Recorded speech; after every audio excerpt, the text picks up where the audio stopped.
আম্মা জান আয়েশা সিদ্দিকা রাদিয়াল্লাহু তাআলা আনহা বলেন, এ দুনিয়ার মানুষেরা, ইউসুফের সৌন্দর্যতা দেখে মিশরের নারীরা তো ফল কাটতে গিয়ে হাত কেটে ফেলেছিল। আমি আল্লাহর কসম করে বলি, যেই মিশরের নারীরা ইউসুফের সৌন্দর্যতা দেখে হাত কেটেছিল, ওই মিশরের নারীরা যদি আল্লাহর হাবিবের নূরানি চেহারা মুবারক দেখত, তারা তাদের কলিজা পর্যন্ত কেটে দিতে। বলেন সুবহানাল্লাহ। ইউসুফের চেহারা দেখে মানুষ প্রেমে পড়েছে, কিন্তু কেউ ঈমান আনে নাই। কথা বলেন ঠিক কিনা?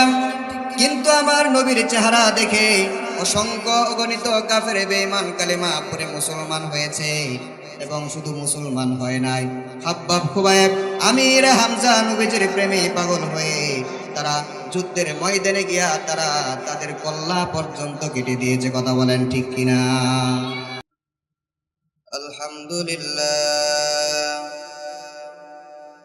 আলহামদুলিল্লাহ নাহমাদুহু ওয়া নাস্তাঈনুহু ওয়া নাস্তাগফিরুহু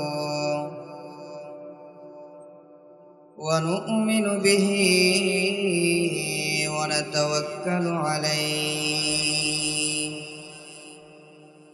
ওয়া নাউযু বিল্লাহি মিন শুরুরি আনফুসিনা ওয়া মিন sayyiati a'malina. من يهده الله فلا مضل له ومن يضلله فلا هادي له ونشهد أن لا إله إلا الله وحده لا شريك له ونشهد أن سيدنا وسندنا وحبيبنا ومولانا محمدا عبده ورسوله الذي أرسله بالحق بشيرا ونذيرا وداعيا إلى الله بإذنه وسراجا وقمرا منيرا. أما بعد، فقد قال الله تعالى في كلامه المجيد وفي فرقانه الحميد. সকলে আমার সাথে সাথে বলেন, আউযু বিল্লাহি মিনাশ শাইতানির রাজীম। বিসমিল্লাহির রাহমানির রাহিম। ইন্নাল্লাহা ওয়া মালাইকাতাহু ইউসাল্লুনা আলান নাবী ইয়া আইয়ুহাল্লাযীনা আমানু সাল্লু আলাইহি ওয়া সাল্লিমু তাসলিমা। সকলে মুহাব্বতে দুরূদ ইব্রাহিম করি। আল্লাহুম্মা সাল্লি আলা মুহাম্মাদ ওয়া আলা আলি মুহাম্মাদ কামা সাল্লাইতা আলা ইব্রাহিম ওয়া আলা আলি ইব্রাহিম ইন্নাকা হামিদুম مجيد. اللهم بارك على محمد وعلى آل محمد كما باركت على إبراهيم وعلى آل إبراهيم إنك حميد مجيد.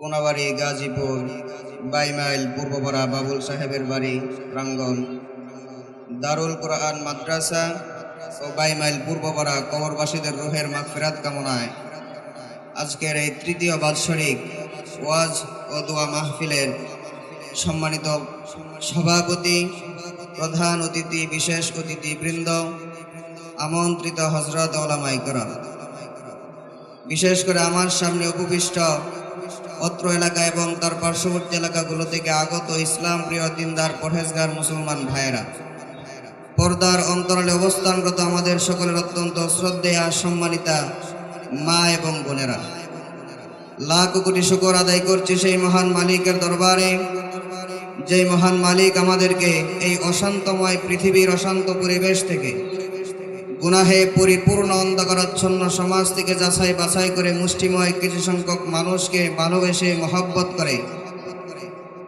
বিশ্বনবীর ভাষায় জান্নাতের বাগানে এসে কুরআন এবং হাদিস থেকে কিছু কথা বলার এবং শোনার তৌফিক দিয়েছেন। এই কারণে আপনারা খুশি না বেজার? যদি খুশি থাকেন তো খুশি মনে মন প্রাণ উজাড় করে দিন। আমরা সকলে মহান রব্বুল আলামিনের শেখানো ভাষায় শুকরিয়া আদায় করছি। সকলে আওয়াজ করে পড়ে নিচ্ছে আলহামদুলিল্লাহ। আরো জোরে আওয়াজ করে পড়ে নিচ্ছে আলহামদুলিল্লাহ। প্রিয় মুহতারাম হাজরিন, সংক্ষিপ্ত সময় ডানে বামে কথা বলে আপনাদের মহামূল্যবান সময়কে আমি নষ্ট করব না। মানুষ হচ্ছে এমন একটা প্রাণী, তার চেহারার থেকে তার চরিত্রের মূল্যটা আরো বেশি। কথা বলেন ঠিক কিনা? একটা মানুষের চেহারা যদি অসুন্দর হয়, সে দেখতে ধরেন অনেকটা অসুন্দর, কিন্তু তার ব্যবহার, তার চরিত্র খুব ভালো, মানুষের কাছে তার গ্রহণযোগ্যতা আছে। কথা বলেন ঠিক কিনা? কিন্তু একটা মানুষ সে অসম্ভব সুন্দর, কিন্তু তার চরিত্র ভালো না, তার ব্যবহার ভালো না, মানুষের কাছে কি তার গ্রহণযোগ্যতা আছে? তার মানে হচ্ছে আমার চেহারার থেকে, আমার উপরের লেবাসের থেকে আমার ভিতরের জিনিসটার দাম বেশি। কথা বলেন ঠিক কিনা? আমার চরিত্রটাই হচ্ছে আসল। কথা বলেন ঠিক কিনা? এই কারণে আমাদের চরিত্রটাকে সুন্দর করতে হবে। আর চরিত্র সুন্দর করার ক্ষেত্রে কাদেরকে আমাদের অনুসরণ করা দরকার? নায়ক নায়িকাদের। কাদেরকে অনুসরণ করতে হবে? সাহাবায়ে কেরামদেরকে অনুসরণ করতে হবে। কথা বলেন ঠিক কিনা? অনুসরণ করতে হবে বিশ্বনবী জনাবে মুহাম্মদুর রাসূলুল্লাহ সাল্লাল্লাহু আলাইহি ওয়াসাল্লামকে। কথা বলেন ঠিক কিনা? চরিত্র হচ্ছে তিন ধরনের। কয় ধরনের? তিন ধরনের। একটা হচ্ছে খুলুকে হাসান।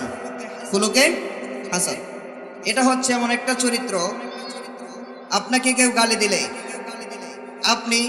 আপনাকে কেউ আঘাত করেছে, আপনি তাকে আঘাত করেছেন, এটা হচ্ছে খুলুকে হাসান। সমান সমান, এটা কি সমান সমান? আপনি তো অন্যায় কিছু করেন নাই, সে আপনাকে আঘাত করছে বিধায় আপনি আঘাত করছেন। আরেকটা হচ্ছে খুলুকে কারিম, সেটা হচ্ছে খুলুকে হাসান থেকে একটু উত্তম। সেটা কি? যে আপনাকে কেউ গালি দিয়েছে, আপনাকে কেউ আঘাত করেছে, আপনি কোনো প্রতিবাদ করলেন না, আপনি সেটা ধৈর্য ধারণ করলেন, আপনি সেটা সয়ে নিলেন, এটা হচ্ছে খুলুকে কারিম। আর সব থেকে ভালো যে চরিত্র, সেই চরিত্রটা আল্লাহ পাক তার হাবিবকে দান করেছেন, আর সেটার নাম হচ্ছে খুলুকে আজিম। বলেন সুবহানাল্লাহ। আল্লাহ পাক খুলুকে আজিমের চরিত্রের অধিকারী করে তার হাবিবকে বানিয়েছে। বলেন সুবহানাল্লাহ। শুধু যে আল্লাহর হাবিবের চরিত্রই সুন্দর, ব্যাপারটা এরকম না। আল্লাহ রাব্বুল আলামিন তার হাবিবের চেহারাটাকেও মারাত্মক লেভেলের সুন্দর করে বানিয়েছিলেন। বলেন সুবহানাল্লাহ। আল্লাহর হাবিব জনাবে মুহাম্মদুর রাসূলুল্লাহ সাল্লাল্লাহু আলাইহি ওয়াসাল্লামকে আল্লাহ রাব্বুল আলামিন এত সুন্দর চেহারার অধিকারী করে বানিয়েছেন।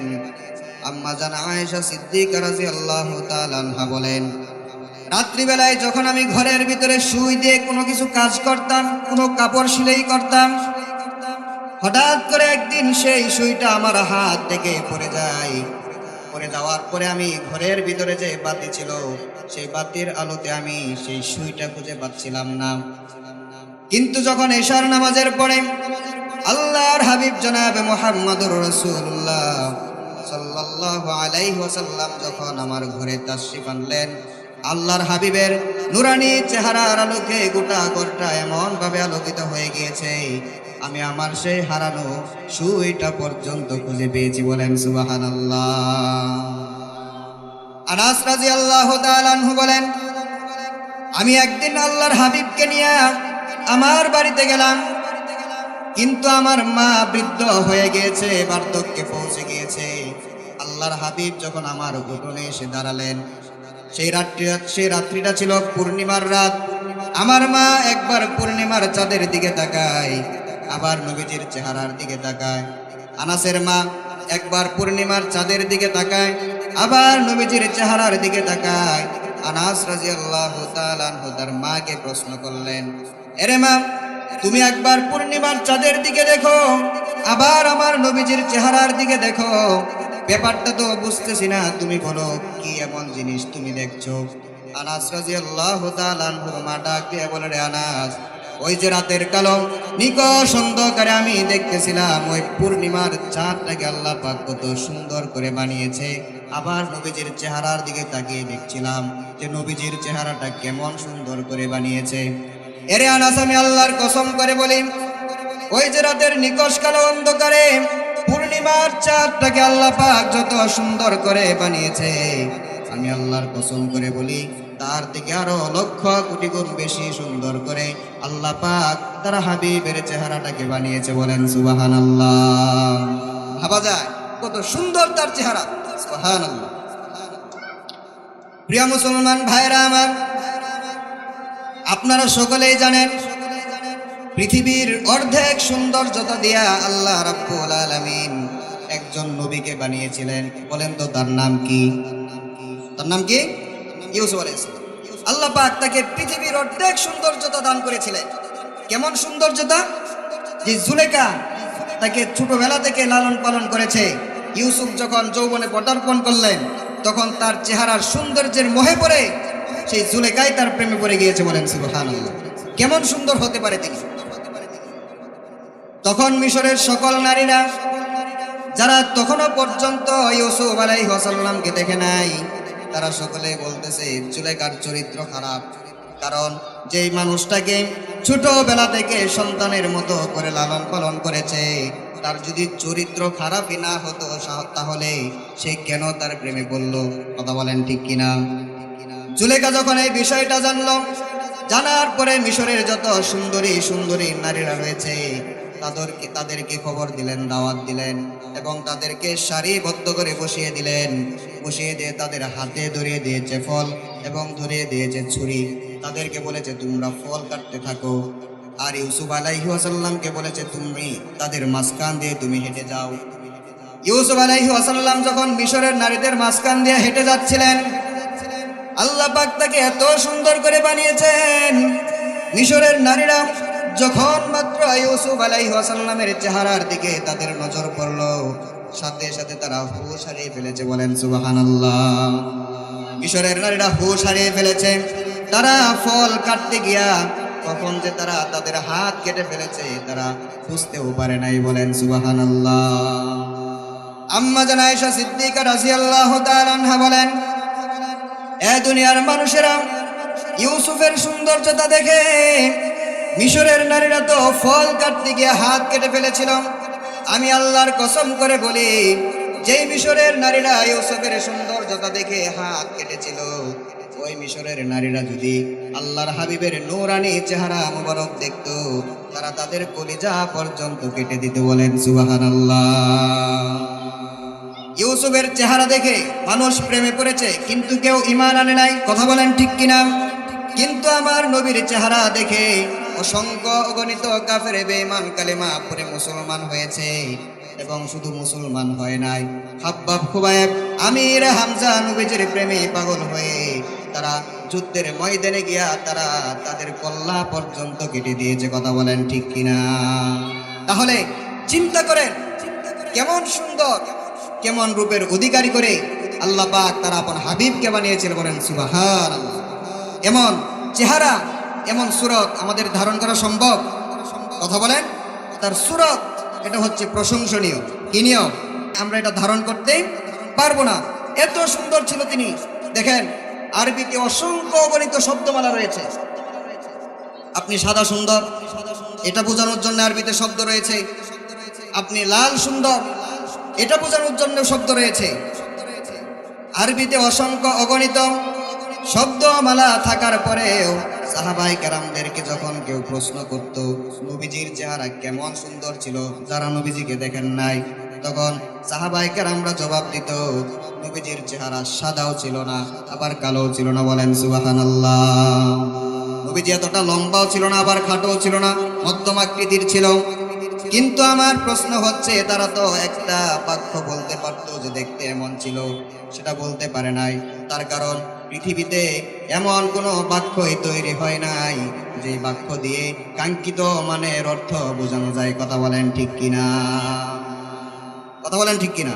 পৃথিবীতে এমন কোনো কবি নাই যে তার কণ্ঠ দিয়ে নবীজির চেহারার বর্ণনা করে শেষ করবে। কথা বলেন ঠিক কিনা? এমন কোনো কলম নাই যে কলম দিয়ে নবীজির চেহারার বর্ণনা লিখে শেষ করা যাবে। এটা হচ্ছে তার চেহারার সৌন্দর্য। তাহলে আল্লাহ পাক তার চেহারাটাকে এত সুন্দর করেছেন, এটা হচ্ছে আমাদের জন্য, আমরা এটাকে উপলব্ধি করতে পারি যে তার চেহারাটা এমন ছিল। কিন্তু আমরা যেটা ধারণ করতে পারবো সেটা হচ্ছে তার চরিত্র। কথা বলেন ঠিক কিনা? তার চেহারা প্রশংসনীয়, আর তার যে চরিত্র এটা হচ্ছে আমাদের জন্য অনুসরণীয়। কি করণীয়? অনুসরণীয়। কারণ চেহারা তো আমাদের ধারণ করা সম্ভব না। আল্লাহর হাবিবকে আল্লাহ রাব্বুল আলামিন এত সুন্দর চরিত্রের অধিকারী করে বানিয়েছিলেন। আল্লাহ রাব্বুল আলামিন কুরআনে কারিমে নিজেই বলে দিয়েছেন, ওয়া ইন্নাকা লাআলা খুলুকিন আযীম। ওয়া আমার হাবিব, আমি আপনাকে খুলুকে হাসান দিয়ে বানাই নাই, আমি আপনাকে খুলুকে কারিম দিয়ে বানাই নাই, আমি আপনাকে খুলুকে আযীম দিয়ে বানিয়েছি। বলেন সুবহানাল্লাহ। আল্লাহর হাবিবের চরিত্র দেখে অসংখ্য গণিত কাফের বেঈমান কালিমা পড়ে মুসলমান হয়ে গিয়েছে। মক্কা বিজয়ের পরে আল্লাহর হাবিব সাল্লাল্লাহু আলাইহি ওয়াসাল্লাম যখন মক্কায় আসলেন, আসার পরে আবু সুফিয়ান উঁচু একটা পাহাড়ের উপরে উঠে দাঁড়ালেন। আবু সুফিয়ান পাহাড়ের উপরে দাঁড়ায়া আব্বাস রাদিয়াল্লাহু তাআলা আনহুকে ডাক দিয়া বলেন, যিনি ছিলেন নবীজির চাচা, তাকে ডাক দিয়া বলেন, আব্বাস, তোমার বাতিজা দেখি, তোমার বাতিজা মুহাম্মদ দেখি বিশাল বড় নেতা হয়ে গিয়েছে, বিশাল বড় বাদশা হয়ে গিয়েছে। আব্বাস রাদিয়াল্লাহু তাআলা আনহু বলেন, এরা আবু সুফিয়ান, এটা কি তুমি বাদশাহী মনে করতেছো নাকি? এটাকে তুমি রাজত্ব মনে করতেছো নাকি? আল্লাহর কসম, এটাকে রাজত্ব বলে না, এটাকে বাদশাহী বলে না। যদি এটা বাদশাহী হতো তাহলে আল্লাহ রাব্বুল আলামিন এখন তার হাবিবকে যেই শক্তি দিয়েছে, যে সামর্থ্য নিয়ে দিয়েছে, তোমরা তার সামনে কল্লা নিয়ে দাঁড়াতে পারতে না। কথা বলেন ঠিক কিনা? আল্লাহর হাবিব সাল্লাল্লাহু আলাইহি ওয়াসাল্লাম নবুয়াত নিয়ে মক্কায় প্রবেশ করলেন। এটা রাজত্ব না, এটা কি? নবুয়াত। এটা কি? নবুয়াত। মক্কায় প্রবেশ করলেন।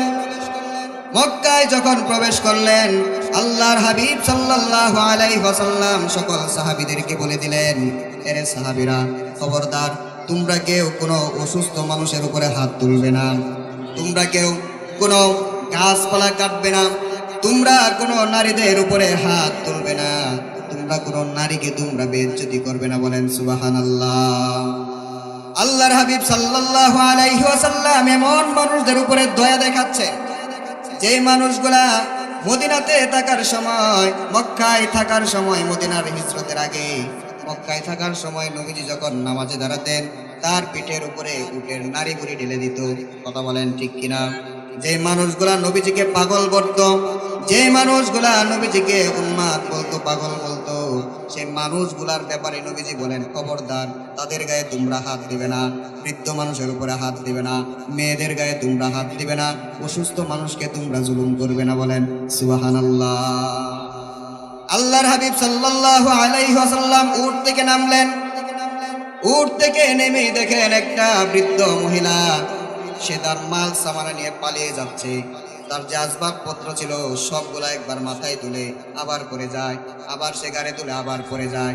আল্লাহর হাবিব সেই বৃদ্ধ বুড়িমার কাছে গিয়া বলেন, বুড়িমা, তুমি তোমার মাল সামানা নিয়ে কোথায় যাচ্ছ? কেন বাজাচ্ছ? ওই বৃদ্ধ বুড়িমা ডাক দিয়া বলে, তুমি কি জানো না আব্দুল্লাহর বেটা মুহাম্মদ বড় বাদশাহ হয়ে গিয়েছে? সে তো মক্কা বিজয় করে আজকে মক্কায় প্রবেশ করতেছে, তার ভয়ে পালিয়ে যাচ্ছি, কারণ আমরা তো তার বিরুদ্ধে, আজ আর রক্ষা নাই। তখন নবীজি সাল্লাল্লাহু আলাইহি ওয়াসাল্লাম বললেন, তুমি কোথায় যেতে চাও আমাকে বলো। তখন বুড়িমা ডাক দিয়ে বলে, আমি ওই এলাকায় যেতে চাই। নবী করিম সাল্লাল্লাহু আলাইহি ওয়াসাল্লাম ওই বুড়িমার আসবাবপত্রগুলা নিজের ঘাড়ে তুলে নিলেন এবং সেই বুড়িমা যে জায়গায় যেতে চাই সেখানে পৌঁছে দিলেন। বলেন সুবহানাল্লাহ। বুড়িমা এবার আল্লাহর হাবিবকে ডাক দিয়া বলেন, তুমি বিনিময় হিসেবে কিছু নিয়ে যাও, কারণ তুমি আমার বোঝা বেয়ে এনেছ। আল্লাহর হাবিব বলেন, আমার কোনো বিনিময় লাগবে না। তখন ওই বুড়িমা ডাক দিয়া বলে, তুমি কেমন মানুষ? আজকে এমন একটা মুহূর্তে আমি ছিলাম যখন মানুষেরা নিজ নিজ প্রাণ বাঁচাতে ব্যস্ত হয়ে পড়েছে, নিজের জীবন বাঁচানোর জন্যই সবাই হাহাকার হয়েছে, কেউ আমাকে সাহায্য করে নাই, কিন্তু তুমি আমাকে সাহায্য করেছো, আবার বিনিময় হিসেবেও কিছু নিতে চাচ্ছ না। আসলে কে তুমি? আল্লাহর হাবিব সাল্লাল্লাহু আলাইহি ওয়াসাল্লাম তখন বলে, রে বুড়িমা, যে আব্দুল্লাহর বেটা মুহাম্মদের ভয়ে তুমি মক্কা ছেড়ে দিচ্ছ, তুমি জায়গা পরিত্যাগ করেছো, আমি হলাম সেই আব্দুল্লাহর বেটা মুহাম্মদ। বলেন সুবহানাল্লাহ। বুড়িমা ডাক দিয়া বলে, হাই হাই, কি বলে? আরে তোমার ব্যাপারে তো বাজে মন্তব্য করেছে মক্কার লোকেরা, তোমার ব্যাপারে মানুষেরা তো বাজে কথা বলেছে, কিন্তু আজ আমি বুঝতে পেরেছি, আল্লাহর কসম, এতদিন পর্যন্ত তোমার ব্যাপারে মানুষেরা যত বাজে মন্তব্য করেছে, আল্লাহর কসম একটা কথাও সত্যি হতে পারে না। বলেন সুবহানাল্লাহ। বুড়িমা ডাক দিয়া বলে, আমি তোমার ব্যবহার দেখে এটা বুঝতে পেরেছি, তুমি আল্লাহর, নিশ্চয় তুমি আল্লাহর সত্য নবী। আমার আর বোঝার বাকি নাই, তুমি নবুয়াত পেয়েছো, তুমি আল্লাহর সত্য নবী। আমি আর বেদিন হয়ে থাকতে চাই না, আমাকে তুমি কালিমা পড়ে মুসলমান করে দাও, আমিও পড়ে নিতে চাই লা ইলাহা ইল্লাল্লাহু মুহাম্মাদুর রাসূলুল্লাহ। সকলে বলেন সাল্লাল্লাহু আলাইহি ওয়াসাল্লাম। তাহলে এই ঘটনা থেকে আপনাদেরকে কি বোঝাবার চেষ্টা করেছি? তার চরিত্রটা তাহলে কেমন সুন্দর ছিল। বলেন সুবহানাল্লাহ। নবীজির চেহারা সুন্দর ছিল, তার চরিত্রও সুন্দর ছিল। তার চরিত্র এতটা কোমল ছিল, নবী করিম সাল্লাল্লাহু আলাইহি ওয়াসাল্লাম যখন ছোট ছোট বাচ্চাদেরকে দেখতেন তখন তিনি সালাম দিতেন। বলেন সুবহানাল্লাহ। আমরা তো অনেকেই নিজেকে পরে মনে করি, ছোট মানুষ দেখলে সালাম দেই না। কথা বলেন ঠিক কিনা? বলেন তো দেখি, সালাম দিলে লাভ কার? যারা সালাম দিব তার লাভ না আমি দিব আমার লাভ? কথা বলেন। এখন আমি সালামটাকে আমরা মনে করি একটা সম্মানের জিনিস মনে করি, যে আমাকে কেউ সালাম দিবে, আমি সম্মানী ব্যক্তি। কথা ঠিক না? রাস্তা দিয়ে হাঁটে, ফুলায় ফুলায় হাঁটে, সে চিন্তা করে এদিক সেদিক তাকায়, কেউ আমাকে সালাম দেয় কিনা। কথা বলেন ঠিক কিনা? সালাম সে চায়, কিন্তু বলেন তো দেখি, সে যত সম্মানী, আমার নবীর থেকে কি সে বেশি সম্মানিত হয়ে গিয়েছে?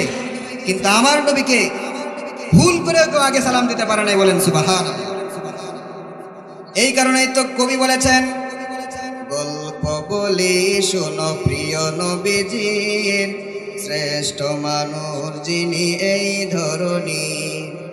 গল্প বলি শোনো প্রিয় নবীজির, শ্রেষ্ঠ মানুষ যিনি এই ধরনীর। ছোটদের দেখে তিনি মিষ্টি হেসে সালাম দিতেন আগে ভালোবেসে।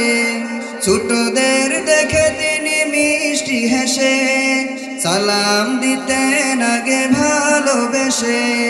চোখ দুটি ছিল যেন শান্তির নীর, চোখ দুটি ছিল যেন শান্তির নীর, বরং ঠিকানা যেন গরিব দুঃখীর। কথা বলেন ঠিক কিনা? গল্প বলি শোনো প্রিয় নবীজির, শ্রেষ্ঠ মানুষ যিনি এই ধরনীর। গল্প বলি শোনো প্রিয় নবীজির, শ্রেষ্ঠ মানুষ যিনি এই ধরনীর। আল্লাহু আকবার বলেন। প্রিয় মুসলমান ভাইরা আমার, নবীজি ছোট ছোট বাচ্চাদেরকেও দেখে তিনি সালাম দিতেন, আর তার চরিত্রটা এত সুন্দর ছিল। বলেন তো দেখি, আমরা যারা এখানে বসে আছি, আমাদের সকলের ব্যাপারে সব থেকে ভালো যে তত্ত্বটা জানে সেই ব্যক্তিটা কে? বলেন তো? বিবি। কে জানে? ঘরের বিবি জানে যে আমার আসল চরিত্র। কথা বলেন ঠিক কিনা? আপনি এখানে যে সুন্দর করে বসে রয়েছেন, আল্লাহর ওলি, আমি বসে রয়েছি, কিন্তু আমার আসল চরিত্র কি এটা জানে একমাত্র আমার ঘরের বিবি, কারণ সে জানে আমি যে কত। কথা বলেন ঠিক কিনা? দেখেন আল্লাহর হাবিবের ব্যাপারে তার বিবি কি সাক্ষী দেয়। আল্লাহর হাবিব যখন হেরা গুহায় ধ্যানমগ্ন থাকেন, জিব্রাইল যখন তার উপরে কোরআনের আয়াত প্রথমবারের মতো নাজিল করলেন, জিব্রাইল আলাইহিস সালাম হেরা গুহায় হঠাৎ করে আসলেন প্রথমবার। নবীজির সামনে যখন এসে দাঁড়ালেন, নবীজি বড্ড ভয় পেয়ে গেলেন এবং জিব্রাইল এসেই বলেন, মুহাম্মদ আপনি পড়েন ইকরা।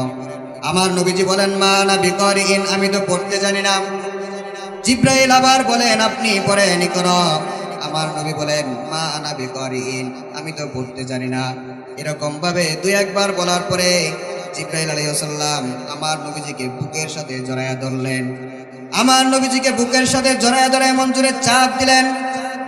এরপরে জিব্রাইল আলাইহিস সালাম বলেন, ওগো আল্লাহর হাবিব, ওগো মুহাম্মদ, এবার আপনি পড়েন ইকরা বিসমি রাব্বিকাল্লাযী খালাক খালাকাল ইনসানা মিন আলাক ইকরা ওয়া রাব্বুকাল আকরাম। এবার নবীজি আমার আয়াতগুলো পড়ে ফেললেন। কিন্তু নবী করিম সাল্লাল্লাহু আলাইহি ওয়াসাল্লাম যখন কোরআনে কারীমের এই আয়াতগুলো পড়লেন, উনার গোটা দেহটা এমন ভাবে ঘেমে গিয়েছে এবং তিনি মারাত্মক ভয় পেয়েছে। ভয় পেয়ে তিনি তাড়াতাড়ি করে ওই হেরা গুহা থেকে নেমে আসলেন। নেমে এসে মা খাদিজাতুল কুবরা রাদিয়াল্লাহু তাআলা আনহার ঘরে প্রবেশ করলেন। খাদিজাতুল কুবরা রাদিয়াল্লাহু তাআলা আনহার ঘরে গিয়ে বলেন, রে খাদিজা, জাম্মিলুনি জাম্মিলুনি, তুমি আমাকে চাদর দিয়ে পেঁচায় ধরো, কারণ কদ খাশিতু আলা নাফসি, আমি আমার জীবন নিয়ে মারাত্মক চিন্তিত। কারণ হেরা গুহার মধ্যে যখন আমি বসে আছিলাম, হঠাৎ করে এমন একজন আগন্তুক এসে হাজির হলো এবং আমার সাথে আচরণগুলা করেছে। আমি তো আমার জীবন নিয়ে বড় চিন্তিত। তুমি আমাকে একটু চাদর দিয়ে পেঁচায় ধরো। খাদিজাতুল কুবরা রাদিয়াল্লাহু তাআলা আনহা বললেন, আপনি চিন্তা করবেন না, কারণ আপনার কোনো ক্ষতি হবে না। আপনি অসহায় মানুষদের পাশে দাঁড়ান, যে খাবার পায় না তাকে আপনি খাবার খাওয়ান। আপনি গরিবের বন্ধু, আপনি আত্মীয়তার সম্পর্ক আপনি বজায় রাখেন। এত ভালো ভালো কোয়ালিটি, এত ভালো ভালো গুণ থাকার পরেও কে আপনার ক্ষতি করবে? কথা বলেন ঠিক কিনা? আমি আপনাকে আশ্বস্ত করছি, আমার একজন চাচাতো ভাই রয়েছে, আমি আপনাকে তার কাছে নিয়ে যাব, যে কিনা তাওরাত ইনজিলের বড় আলিম। তার কাছে সকল ঘটনা খুলে বলার পরে সে বলতে পারবে আসলে আপনার সাথে কি ঘটেছিল। খাদিজাতুল কুবরা রাদিয়াল্লাহু তাআলা আনহা তার স্বামীকে নিয়ে তার চাচাতো ভাইয়ের কাছে গিয়া বললেন, চাচাতো ভাই, আমার স্বামীর সাথে এরকম আচরণ ঘটেছে। তখন সে তাওরাত ইনজিলের বড় আলিম, সে সকল ঘটনা শোনার পরে বললেন, মুহাম্মদ, আপনি ভয় পাচ্ছেন, ভয় পাওয়ার কোনো কারণ নাই। কারণ আপনার কাছে তো সে এসেছিল, আপনার কাছে তো সে এসেছে যে এসেছিল ইব্রাহিম আলাইহিস সালামের কাছে। সুবহানাল্লাহ বলেন। আপনার কাছে তো সে এসেছিল যে এসেছে মুসা আলাইহিস সালামের কাছে। আপনার কাছে তো পৃথিবীর কোনো সাধারণ লোক আসে নাই। আপনার কাছে আল্লাহর সব থেকে প্রিয় ফেরেশতা আপনার কাছে এসেছিল জিবরাইল আলাইহিস সালাম। বলেন সুবহানাল্লাহ। আর যা আপনাকে পড়িয়ে দিয়েছেন, এটা তো সাধারণ কোনো কথা আপনাকে পড়িয়ে দিয়ে যায় নাই। এটা তো দুনিয়ার কোনো মানুষের কথা আপনাকে পড়িয়ে দিয়ে যায় নাই। আপনাকে যে জিনিসটা পড়িয়ে দিয়েছে সেই জিনিসটা হচ্ছে মহান রব্বুল আলামিনের পক্ষ থেকে মহাগ্রন্থ আল কুরআন। আল্লাহু আকবার বলেন। তখন নবীজি বললেন, নবীজি তখন জানলেন যে তার উপরে আল্লাহ পাকের আয়াত নাজিল হলো। কিন্তু এখানে বুঝার বিষয় হচ্ছে একজন স্ত্রী হয়ে স্বামীর পাশে কিভাবে দাঁড়িয়েছেন। কথা বলেন ঠিক কিনা? যদি স্বামীর চরিত্র যদি ভালো না হতো, তাহলে স্বামীর বিপদে কি স্ত্রী পাশে থাকে? কথা বলেন। আমাদের এমন চরিত্র যে আমরা যদি সাধারণ একটু জ্বরও হয়, রাত্রিবেলায় যদি বলি বিবি একটু পানি দাও, তো নিজের পানি নিজে লয়ে খাবে। কথা হয় না? কথা ঠিক না ঠিক? কারণ তার আগে এমন আচরণ তার সাথে করে রাখছি, আমি মরে গেলে সে আরো খুশি। কথা কর না কেন? ঠিক না? মাঝে মাঝে বলে না, এর মরে না গেলে বলে কিনা? তার মানে হচ্ছে আমার ব্যবহার এমন করেছি, আমি তার সাথে এমন কিছু আচরণ করেছি, সে আমার প্রতি সন্তুষ্ট না। কিন্তু আপনাকে অবশ্যই আপনার স্ত্রীর কাছে ভালো স্বামী হতে হবে। আপনার স্ত্রী যেন আপনাকে ভালোবাসে, আপনাকে মহব্বত করে, এমন চরিত্রের অধিকারী আমাদের হওয়ার দরকার আছে না নাই? এই কারণেই তো আল্লাহর হাবিব বলেন, খিয়ালুকুম খিয়ালুকুম লিনিসাইহিম, ও পুরুষেরা তোমাদের মধ্যে সব থেকে শ্রেষ্ঠ পুরুষ হচ্ছে তারা যে পুরুষ তার স্ত্রীর কাছে শ্রেষ্ঠ। কথা বলেন ঠিক কিনা? ফেরাউনের মনে একটা কষ্ট ছিল। ফেরাউন আসিয়াকে ডাক দিয়ে বলতো, আসিয়া ছিল তার বিবি। ফেরাউন আসিয়াকে ডাক দিয়ে বলতো, রে আসিয়া, গোটা দেশের মানুষ আমাকে রব মানে আমাকে খোদা বলে, কিন্তু তুমি আমার বিবি হইয়া আমার ঘরে তুমি থাকো, আমার খাবার তুমি খাও, আমি তোমাকে কাপড় পরাই, কিন্তু তুমি আমার রব মানো না। এই দুঃখ আমি কোথায় রাখি? আসিয়া ডাক দিয়ে বলে, প্রাণের স্বামী, আমার স্বামী হিসাবে আমি আপনাকে ভালোবাসি, সম্মান করি, কিন্তু রব আমি আপনাকে মানতে পারি না। কারণ আপনি যে কত নাম্বারের রব সেটা গোটা দুনিয়ার মানুষ না জানলেও সেটা আমি আসিয়া জানি। কথা বলেন ঠিক কিনা? আমি আমার সকল ভাইদেরকে বলে, মুসলমান ভাইরা আমার, আমরা আমাদের স্ত্রীর কাছে ভালো ব্যবহার করতে হবে, স্ত্রীর সাথে সুন্দর আচরণ করতে হবে। তার কারণ আপনার স্ত্রীর সার্টিফিকেট হচ্ছে আপনার জন্য সব থেকে গ্রহণযোগ্য। কথা বলেন ঠিক কিনা? স্ত্রীর সাথে সুন্দর আচরণ করতে হবে। আমি তো একটা কথা সব সময় বলে থাকি, আমরা যেরকম ভাবে পাশের বাসার ভাবির সাথে যত সুন্দর করে কথা বলি, মিষ্টি কণ্ঠে কথা বলি, ভাবি জামাটা পরছেন দারুণ মানাইছে আপনারে। কথা বলেন ঠিক কিনা? ভাবি আপনার চেহারাটা তো মারাত্মক সুন্দর। এই যে প্রশংসা পাশের বাসার ভাবির জন্য করি, এই প্রশংসা যদি ঘরের বিবিকে করতেন তাহলে আপনার ঘরটাকে আল্লাহ পাক জান্নাতের টুকরা বানায় দিত। কথা বলেন ঠিক কিনা? কথা বলেন ঠিক কিনা? আবার অনেক বিবি রয়েছে এরকম যারা স্বামীকে মর্যাদা দেয় না, স্বামীকে সম্মান করে না। আমি আমার মা বোনদেরকে উদ্দেশ্য করি বলি, মা বোনেরা আমার, পর্দার আড়াল থেকে আপনারা আমার কথাগুলো শুনছেন, আমি আমার মা বোনদেরকে উদ্দেশ্য করে বলি, মা বোনেরা আমার, আপনারা বাহিরে যাওয়ার সময় যত সুন্দর করে সেজে গুজে যান, এই সাজটা আপনি প্রতিদিন রাত্রেবেলায় আপনার স্বামীর জন্য সাজবেন। কথা বলেন ঠিক কিনা? আরে আপনার স্বামী আপনার প্রশংসা করেন, আপনি আপনার স্বামীর দোষ দিচ্ছেন। আপনি বলেন বাহিরের লোকেরা আমার প্রশংসা করে, আমার স্বামী আমার প্রশংসা করে না। আরে বোন, আপনার স্বামী আপনার প্রশংসা করবে কিভাবে? আপনি যখন বাহিরে যান তখন আইলানা, মাস্কারা, মেকআপ, লিপস্টিক সব কিছু লাগাইয়া বাহিরে যান, তখন তো মানুষ আপনার প্রশংসা করবেই। কথা বলেন ঠিক কিনা? কিন্তু যে স্বামী আপনাকে আইলানা কিনে দিয়েছে, মাস্কারা কিনে দিয়েছে, মেকআপ কিনে দিয়েছে, সুন্দর জামা কাপড় কিনে দিয়েছে, আপনাকে সে লালন পালন করছে, আপনার সম্পূর্ণ দায়িত্ব সে পালন করছে, সেই স্বামীর জন্য তো আপনি সাজেন না। সারাদিন কাজ করে এমন একটা অবস্থায় আপনি হয়ে থাকেন, আপনার স্বামী যখন বাহির থেকে কাজ করে আসে, আপনার বুকে মাথা রেখে শান্তি পাবে দূরের কথা, আপনি শরীরটাকে এমন নোংরা বানিয়ে রাখেন, ঘামের গন্ধে আপনার কাছেও যাইতে পারে না। কথা বলেন ঠিক কিনা? কথা বলেন ঠিক কিনা? এই কারণে দোষ শুধু এক সাইডে দিলে হবে না, সকলেরই দোষ আছে। আপনি সাজু গুজে থাকেন, আপনার স্বামী আপনার প্রশংসা করতে বাধ্য। কথা বলেন ঠিক কিনা? আমি আমার মা বোনদেরকে বলি, মা বোনেরা আমার কথায় রাগ করবেন না, বিরক্ত হবেন না। মহিলাদের জান্নাতে যাওয়া সহজ, তার ভিতরে কিছু আমল রয়েছে, তার ভিতরে অন্যতম একটা আমল হচ্ছে স্বামীর সামনে সেজেগুজে থাকা, স্বামীর মনোরঞ্জন করা, স্বামীর আনুগত্য করা। কথা বলেন ঠিক কিনা? আম্মা জান খাদিজাতুল কুবরা আপনার মডেল হিসেবে বেছে নিয়েছেন স্টার জলসার মেয়েদেরকে, আপনার মডেল হিসেবে আপনি বেছে নিয়েছেন জি বাংলার মেয়েদেরকে, যারা কিনা স্বামীদেরকে কান ধরে উঠায় বসায়। কথা বলেন ঠিক কিনা? আপনি তাকে আইডল মানেন, আইকন মানেন, কিন্তু আমার প্রশ্ন হচ্ছে আপনি কি তাদের বাস্তব জীবন তাকিয়ে দেখেছেন? কথা বলেন, বলেন তো দেখি, সিনেমার ভিতরে পরিমণির থেকে সুখী মানুষ আর কেউ আছে?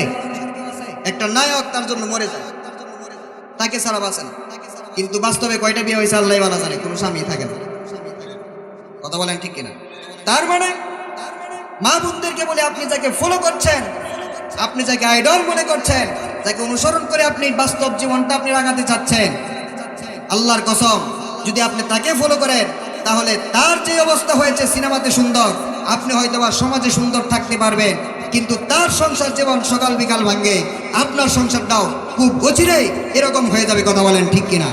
এই কারণে স্টার জলসার মেয়েদেরকে বাদ দিয়া, নায়িকাদেরকে বাদ দিয়া, আপনি যদি আইডল মানতে হয়, আইকন মানতে হয়, অনুসরণ যদি করতে হয়, আপনাকে অনুসরণ করতে হবে মা খাদিজাতুল কুবরা রাদিয়াল্লাহু তাআলা আনহাকে। কথা বলেন ঠিক কিনা?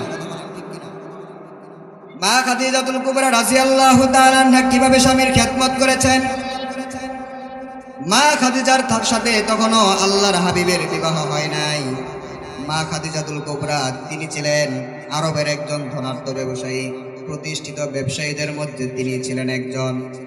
মা খাদিজাতুল কুবরা রাদিয়াল্লাহু তাআলা আনহা তিনি তো মহিলা মানুষ, ব্যবসার কাজে বিভিন্ন জায়গায় যেতে হয়, কিন্তু তিনি যেতে পারেন না। এই কারণে তিনি বিশ্বস্ত একজন লোক খুঁজছিলেন, একজন ম্যানেজার খুঁজছিলেন। কিন্তু তিনি গোটা আরবের মধ্যে আমার নবী জনাবে মুহাম্মদুর রাসূলুল্লাহ সাল্লাল্লাহু আলাইহি ওয়াসাল্লামের থেকে বড় কোনো আমানতদার মানুষ পেল না। আল্লাহর হাবিব সাল্লাল্লাহু আলাইহি ওয়াসাল্লামকে মা খাদিজাতুল কুবরা রাদিয়াল্লাহু তাআলা আনহা ম্যানেজার হিসেবে নিয়োগ দিলেন। সুবহানাল্লাহ বলেন। তখন নবীজির বয়স ছিল 25 বছর। কত বছর? 25 বছরের টকবগে যুবক ভবিষ্যৎ নবী সাল্লাল্লাহু আলাইহি ওয়াসাল্লাম তিনি হলেন মা খাদিজার ব্যবসার ম্যানেজার। বলেন সুবহানাল্লাহ। বিশ্বনবী সাল্লাল্লাহু আলাইহি ওয়াসাল্লাম যখন মা খাদিজার ব্যবসার দায়িত্ব নিয়ে বিশ্বের বিভিন্ন প্রান্তে যেতে থাকলেন, মা খাদিজা লক্ষ্য করলেন এই মুহাম্মদ নামক লোকটা যখন থেকে আমার ব্যবসার মধ্যে নিয়োগ দিয়েছে, তখন থেকে এসে দেখতে পারলেন তার ব্যবসার মধ্যে একটা অকল্পনীয় অভাবনীয় লাভ হতে শুরু করলো। মা খাদিজা চিন্তায় পড়ে যায়, এই লোকটা কিভাবে ব্যবসা করে, ব্যবসায় তো লাভ কিভাবে আসে। এই কারণে তিনি একটা গোয়েন্দা সেট করলেন এবং বলে দিলেন এই লোকটা কিভাবে ব্যবসা করে, তার ব্যবসার পলিসিটা কি সেটা আমার কাছে এসে বলো। সুবহানাল্লাহ বলেন। মা খাদিজাতুল কুবরা গোয়েন্দা সেট করে দিলেন। গোয়েন্দা এসে বলে, মা খাদিজা, এরে খাদিজা, আমি আল্লাহর কসম করে বলি, আপনি যে এই লোকটাকে আপনার ম্যানেজার হিসেবে নিয়োগ দিয়েছেন, এই লোকটা তো নিশ্চয়ই সাধারণ কোনো মানুষ নয়। কারণ এই লোকটা যখন কোনো এলাকায় গিয়া 2-3 দিন 5 দিন কোনো এলাকায় গিয়া ব্যবসা বাণিজ্যের কাজে থাকে, ওই এলাকা থেকে ফিরে আসার সময় ওই এলাকার মানুষগুলা এমন ভাবে কান্না করে যেন তাদের সন্তান মারা গিয়েছে। বলেন সুবহানাল্লাহ। এই মানুষটা তো নিশ্চয়ই কোনো সাধারণ মানুষ নয়, এই মানুষটা মহামানব। কারণ আমরা যখন রৌদ্রের মধ্যে রাস্তা দিয়ে হেঁটে যাই, আমাদের সকলের মাথার উপরে রৌদ্রের তাপ লাগে, কিন্তু আমরা তাকায় দেখি ওই লোকটার উপরে রৌদ্রের কোনো তাপ লাগে না, রোদের আলো তার উপরে পড়ে না। কারণ তার উপরে তাকায় দেখি এক খণ্ড মেঘ তার মাথার উপরে ছায়া দিয়া যায়। সুবহানাল্লাহ। এই লোকটা তো সাধারণ কোনো মানুষ নয়, এই লোকটা নিশ্চয়ই কোনো মহামানব। কারণ এই লোকটা যখন ক্লান্ত হইয়া পরিশ্রান্ত হয়ে বিশ্রাম নেওয়ার জন্য কোনো মৃত গাছের নিচে যখন বসে পড়ে, আমরা তাকায় দেখি ওই মৃত গাছটার সাথে সাথে জীবিত হইয়া পাতা পল্লবে সজ্জিত হয়ে সুশোভিত হয়ে ওই লোকটার মাথার উপরে ছায়া হয়ে যায়। বলেন সুবহানাল্লাহ। আল্লাহু আকবার বলেন। কেমন মানুষ! যে মানুষটা কোনো এলাকায় 2-3 দিন থাকলে তার মায়ায় মানুষ এমন ভাবে কান্না করে, চলে আসার সময় যেন তাদের সন্তান হারিয়ে গিয়েছে, মারা গিয়েছে। আকাশের মেঘমালা যাকে ছায়া দেয়, এ কেমন মানুষ! যে মানুষটা মৃত গাছের নিচে বসার পরেই মৃত গাছটা জীবিত হয়ে যায়। বলেন সুবহানাল্লাহ। মা খাদিজা তো নবীজির এই প্রশংসা শুনে শুনে এক প্রকারের পাগল পারা হয়ে গেলেন। বলেন সুবহানাল্লাহ। মা খাদিজা চিন্তা করতে লাগলেন, এই মানুষটা যদি আমার জীবন সঙ্গী হতো, তাকে যদি আমি স্বামী হিসাবে পেতাম, কিন্তু মনের কথা কার মাধ্যমে বলবে, কিভাবে বলবে। কিন্তু একদিন তার বান্ধবীর মাধ্যমে খবর নবীজির কাছে পাঠাইয়া দিলেন। নবীজি সাল্লাল্লাহু আলাইহি ওয়াসাল্লাম বললেন, প্রস্তাব আমি পেয়েছি, এখন আমি আমার পরিবারের সাথে বুঝবো, আমার পরিবার যদি সম্মতি দেয় তাহলে আমি রাজি আছি। 2 পরিবারের মধ্যে কথা হলো। আল্লাহর হাবিব জনাবে মুহাম্মদুর রাসূলুল্লাহ সাল্লাল্লাহু আলাইহি ওয়াসাল্লামকে মা খাদিজাতুল কুবরা রাদিয়াল্লাহু তাআলা আনহা স্বামী হিসেবে পেয়ে গেলেন। বলেন সুবহানাল্লাহ।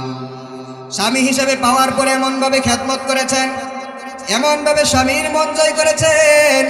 মা খাদিজাতুল কুবরা রাদিয়াল্লাহু তাআলা আনহা হেরা গুহায় যখন নবীজির জন্য খাবার বানায় বানায় নিয়ে যেতেন, একদিন আল্লাহর পক্ষ থেকে জিবরাইল আলাইহিস সালাম এসে বলেন, ওগো নবী, আপনি আল্লাহর পক্ষ থেকে আপনার স্ত্রীকে আপনি সালাম দিবেন। বলেন সুবহানাল্লাহ। আল্লাহু আকবার বলেন। কার পক্ষ থেকে সালাম পেয়েছে? কথা বলে না। কার পক্ষ থেকে সালাম পেয়েছে? আল্লাহর পক্ষ থেকে সালাম পেয়েছে। ভাবা যায় যে স্রষ্টা তাকে সৃষ্টি করেছে সেই স্রষ্টা নিজেই তাকে সালাম দিয়েছে, বলেন সুবহানাল্লাহ। কিসের কারণে? কিসের কারণে? স্বামীর খেদমতের কারণে। কিসের কারণে? স্বামীর খেদমতের কারণে। আমি আমার মা বোনদেরকে উদ্দেশ্য করে বলি, মা বোনেরা আমার, স্বামীর খেদমত করে মা খাদিজাতুল কুবরা রাদিয়াল্লাহু তাআলা আনহা শুধু যে আল্লাহর পক্ষ থেকে সালামি পেয়েছে বিষয়টা এরকম না। আল্লাহ পাক বলে দিলেন, ওগো আমার হাবিব, আপনি আপনার বিবি খাদিজাতুল কুবরা রাদিয়াল্লাহু তাআলা আনহাকে আপনি বলে দিবেন, আমি আল্লাহ পাক তার জন্য জান্নাতের ভিতরে এমন একটা বালাখানা রেখে দিয়েছি যে বালাখানার ভিতরে কোনো ক্লান্তি নাই, কোনো হই হুল্লোড় নাই, এত নাজ নিয়ামত পূর্ণ জান্নাত আমি আপনার খাদিজার জন্য রেখেছি, বলেন সুবহানাল্লাহ। আল্লাহু আকবার বলেন। শুধুমাত্র স্বামীর খেদমতের কারণে দুনিয়াতে জীবিত থেকেই জান্নাতের টিকিট প্রাপ্ত হয়েছে, জান্নাতের সুসংবাদ পেয়েছে এবং আল্লাহর পক্ষ থেকে সালাম প্রাপ্ত হয়েছে, বলেন সুবহানাল্লাহ। এই কারণে আমি আমার মা বোনদেরকে উদ্দেশ্য করে বলি, মা বোনেরা আমার, আপনারা স্বামীর আনুগত্য করেন, দুনিয়াতেও সুখী হবেন, পরকালটাকে আল্লাহ পাক সুন্দর করে দেবে। কথা বলেন ঠিক কিনা? আল্লাহ পাক আমাদেরকেও আমাদের স্ত্রীদের কাছে উত্তম স্বামী হওয়ার তৌফিক দান করুক, আমাদের মা বোনদেরকে উত্তম স্ত্রী হওয়ার তৌফিক দান করুক। সকলে বলে আমিন। ওয়া আখিরু দাওয়ানা আলহামদুলিল্লাহি রাব্বিল আলামিন। আসসালামু আলাইকুম ওয়া রাহমাতুল্লাহি ওয়া বারাকাতুহু।